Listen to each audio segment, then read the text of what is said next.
Jim Rice, Hachinohe Lion Dogs there. Questionable pick, put up a lot of numbers last year as a rookie, was Cam Newton. That's his quarterback. And then he's got Deshaun Jackson, solid wide receiver. And then looks like Jennings there. Hey, he's a receiver for Jacksonville. We don't know who's throwing the ball at Jacksonville. I mean, it's Jacksonville, crying out loud. But Jennings, #1 receiver. They're going to have to throw the ball to somebody, so it might as well be him. And then a running back. I'm a big Chris Johnson fan out of Tennessee. Jim, think it's a great pick. He's a good running threat, not to mention all the reception yards that Chris Johnson. He's got a lot to prove this year. Kind of a mediocre year last year, but Chris Johnson looking to pick up big numbers this year. And then, you know what? Someone had to pick up Tebow. But only a man with a heart as big as Jim Rice could pick up Tebow, and guess what? That's exactly what he did. He picked up Tim Tebow. I hope he does something, because Lord knows that the New York Jets need some help. And so then he picked up the Detroit defense, and then Peyton Hillis. Who the heck knows what he's going to do, but it's still not a bad draft by Jim Rice. They're fairly new to the fantasy world. Then #7, the Raiders.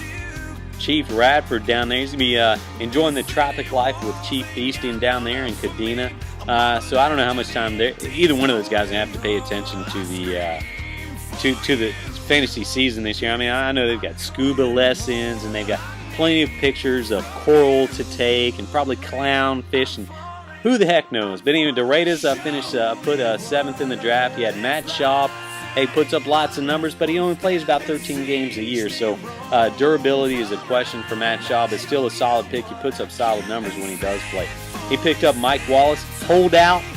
So receiver for Pittsburgh there. We don't know his durability when he gets in. Those guys come in from the holdouts, like a Maurice Jones-Drew, who the Raiders picked up as well. Maurice Jones-Drew, are they sitting home playing the new Madden game on the computer or on the PS3, or are they actually getting in there working out? Don't know. So some durability issue question marks there with Maurice Jones-Drew, Mike Wallace. I know that Radford picked up, but he did pick up a solid receiver in Wes Welker. He did pick up Adrian Peterson. Hey, I mean, class act there, AP. Somebody's got to carry the load up there in Minnesota. Might as well be Peterson. I don't know of a better guy to do it.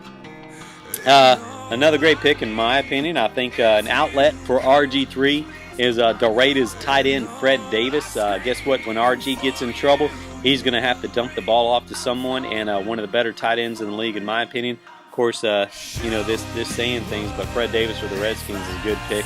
And plus, he's got a strong defense with Pittsburgh.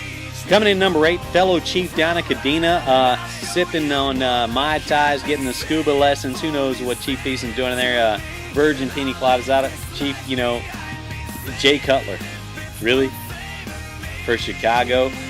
Jay Cutler. I can respect the Midway Monsters, who is a Chicago fan, to pick that guy up. But the rest of your picks, you did pick up Jerry McFadden. You picked up Roddy White, another wide receiver for Atlanta. Strong guy. I think Atlanta's going to have a great season this year. And you picked up McFadden, another strong running back. But the Green Bay defense, they look good on paper. But I'm gonna tell you, I think out there, I think Radford would probably even tell you down there while y'all are on the beach, Green Bay defense really a non-threat, especially say a Clay Matthews gets injured or something like that. But then a Doug Martin for Tampa Bay? Is that a run? I mean, who is Doug Martin? We know Rob Gronkowski. Probably you got the #1 pick for tight ends, Rob Gronkowski. I mean, he's a guy built like Shaquille O'Neal that catches touchdowns. I mean, awesome pick on there, but really between Roddy White and Rob Gronkowski, I think that's about all you got going for you. So that's why I put you at #8. #9, moving on down, we got the Midway Monsters. Big talker, he puts up he really can talk a big game, but really did not do that well. He finished right above me, which isn't saying a lot last year. Let's see, where did he pick? He picked up Drew Brees. Not a bad pick there. Second, Drew Brees going to pick up numbers. Hakeem Nicks, Dez Bryant. Hey, you know what? Dez is going to do good so long as he's staying out of the establishments he's supposed to stay out of and stuff like that. You picked up Jason Witten. He's got a ruptured spleen, dude. Jason Witten, I love him. Super talented guy. I hope he recovers. But then you got Jake Locker as your backup quarterback. Locker, really? Another freaking rookie who's not proved himself. But I know you had to pick up Matt Forte. Some guy from Cleveland, Robinson. And then you got Santana Moss. Redskins, love him. Santana Moss, super talented. But once again, we're in a rebuilding year. Don't look for us to make an impact until I'm thinking RG3's third year in his season. So 9th for Midway Monsters. 10th, Cool Whip. Smitty. I think you got a lot of whipping coming this year unless you collect a lot of key players off of waivers, which, hey, we got a limited bench, so the opportunities are out there. I think I'd be paying attention if my name was Cool Whip. You got Eli Manning, put it up close to 5,000 yards last year on the passing column. You got Pierre Garçon, another Washington Redskin. Number one target for RG3, no doubt. I know Pierre Garçon is on his radar. You picked up Calvin Johnson, number one receiver. Who doesn't want... was it Decepticon, whatever the heck his name is, a damn transformer. He transforms footballs into touchdowns. That's all I know. And then you got Tony Gonzalez from Atlanta. Once again, I can't say it enough. I think Atlanta's got a bright future ahead of them. And then you got Steven Jackson on a questionable, a very subject St. Louis team. They got to hand the ball off to somebody. Might as well be Steven Jackson. He had a decent year last year. Probably going to have another decent year this year. But your number 2 back, Sproles, brr. Yeah, I don't know. I think that's what you might. I don't know what's going to happen there. Cool Whipped. You may want to change that to past tense. I think it's going to happen this year.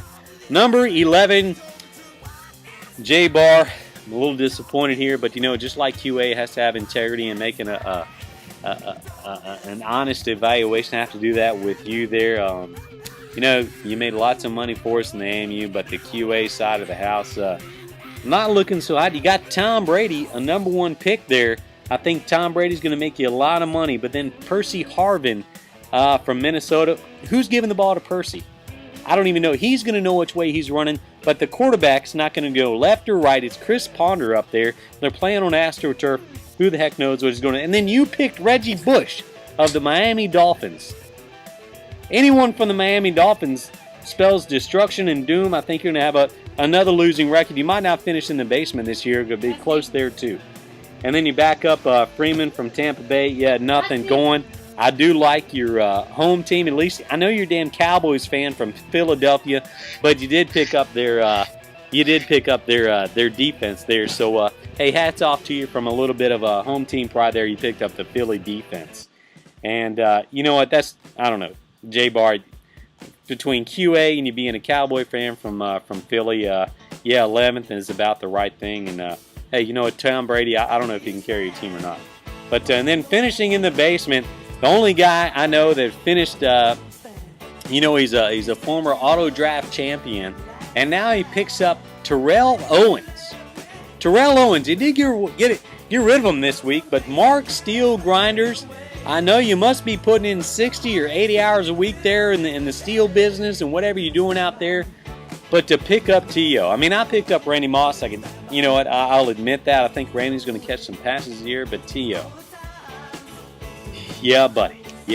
But you know what? You did pick up Peyton Manning, another oldie but goodie. We don't know. He could turn his neck the wrong way and be out for the rest of the season. You got Matthew Stafford as another quarterback. You got Steven Smith for Carolina. Cam Newton's going to hit Steve Smith. He proved that last year. Probably do it again this year. You got Reggie Wayne.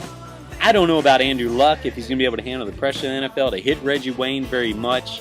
But you do have Larry Fitzgerald, John Skelton. We don't know who the quarterback is in Arizona. Fitz is a great wide receiver, but he's on a crappy team there. And then your running backs with Fred Jackson, Willis McGahee, and Ingram.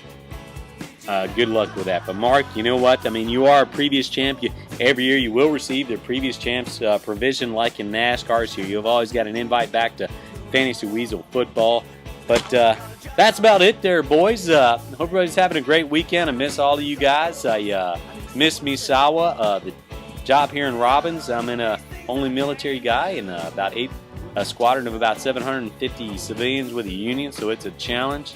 I hope this videogram finds everybody doing well, and everybody, good luck this season, because I know a lot of you guys will need it. Have a good one. Go Skins!